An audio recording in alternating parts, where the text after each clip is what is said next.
Жалал Абад областык клиникалык ооруканасына жаңы тез жардам автоунаасы тапшырылды. Ага Жогорку Кеңештин депутаты Айнура Осмонова, Кыргыз Республикасынын саламаттыкты сактоо министринин орун басары Мадамин Каратаев, шаар башчысы Мураталы Тагаев жана оорукана жамааты катышты. Иш-чарада калктын ден соолугун жеткиликтүү камсыздоодо тез жардам кызматынын орду жана ага керектелүүчү заманбап атайын техникалардын зарылчылыгы боюнча айтылды. Буга чейин шаар башчысы Мураталы Тагаевдин жер-жерлерде эл менен болгон жолугушууларында медицина кызматкерлери тарабынан тез жардам автоунаасы жетишсиз экени айтылып келинген. Ага Жогорку Кеңештин депутаты Айнура Осмонова да катышып, маселени чечүү боюнча убадаларын беришкен. Көрүлгөн иш-аракеттердин натыйжасында жыл башында алынган тез жардам автоунаасы Кыргыз Республикасынын өкмөтүнө караштуу милдеттүү медициналык камсыздандыруу фонду тарабынан каржыланган. Жыйында саламаттыкты сактоо министрлигинин өкүлдөрү тарабынан бүгүнкү күндө Кыргызстандын аймактарындагы тез жардам кызматтарына жалпы 377 атайын тез жардам автоунаалары жетишсиз экени айтылды.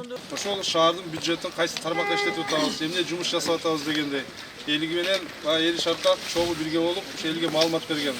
Анын негизинде Айнура Шерматовна да Бишкектен келип, ошол элдин көйгөйүн мен да угайын жеринде.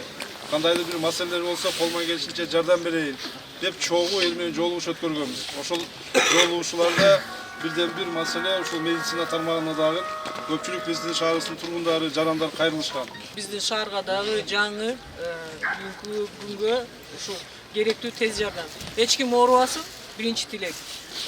Бирок зарыл болгон убакта тез жардам убагында барып, убагында жардам көргөзсө, адамдын ден соолугуна, өмүрүнө, ушул дүйнөгө келе турган кичинекей жаш балдарга ушу жардамы тие турган болсун биздин элге.